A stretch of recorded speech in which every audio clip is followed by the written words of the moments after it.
frigono della corsa e abbiamo sparigo. Dopo, in generale, mi prefero il nome della corsa prima o simile al paggio della storia dell'Esperanto.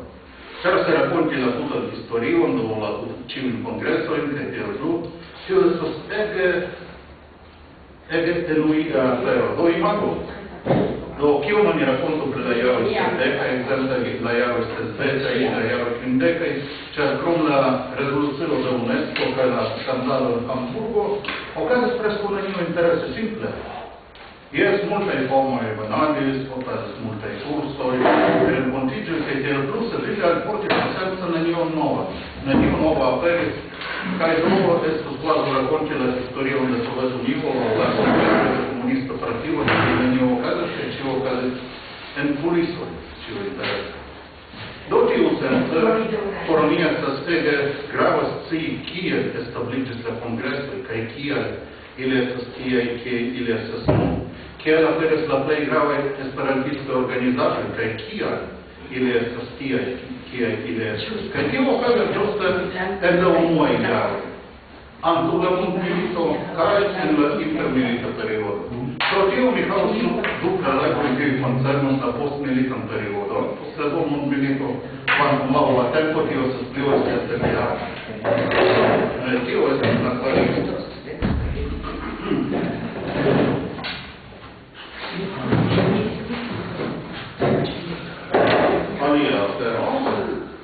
Ancora restas du exempleroj de la libro, eble tiu tamen volas informeci. Havas ĝin. No, ĉar tio kompreneble ĉio estas pli detala.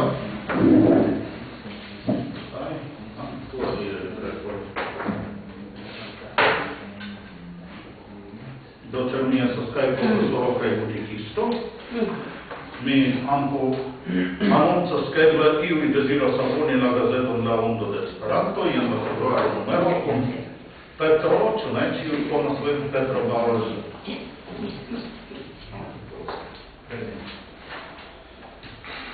Kiom da kostas Dependas de la loĝlando. Kio? Brazilo.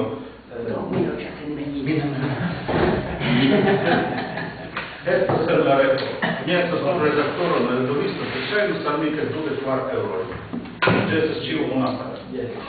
Do, kompreneble la sendo kosto ĉion tromanĝas. La internacia tarifo estas 30 kaj la pollanda tarifo 60 zlotoj.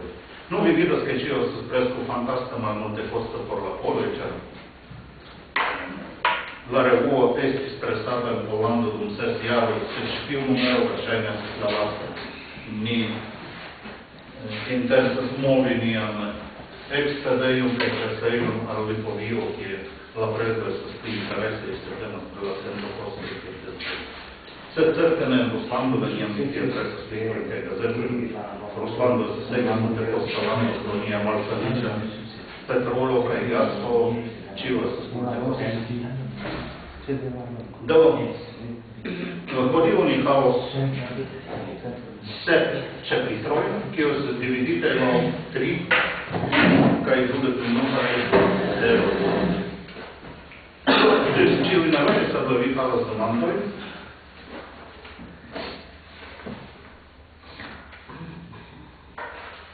Ivan ne venis, Darja ne venis. No.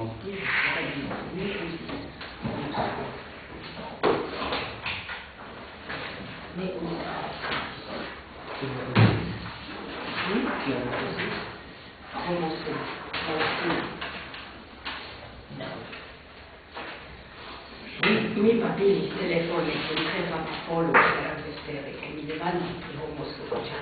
Ĉi tiu ne ricevis Homosexuala. Yes. Kaj ŝajnas ke Zavanis ne uzis tiun esprimon en la latino.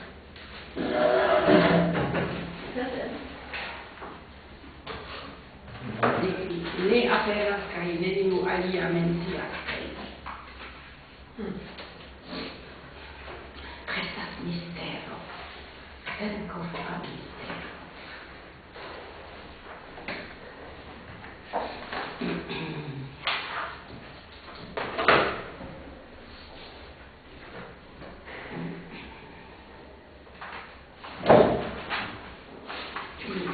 floru informații coruzia orchestere.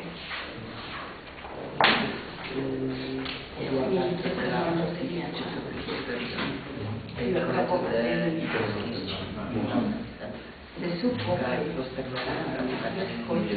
come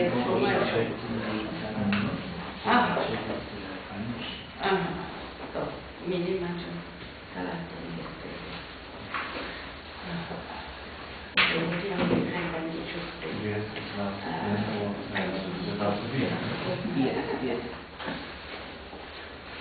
Oni vem de criza tica, fișo aici.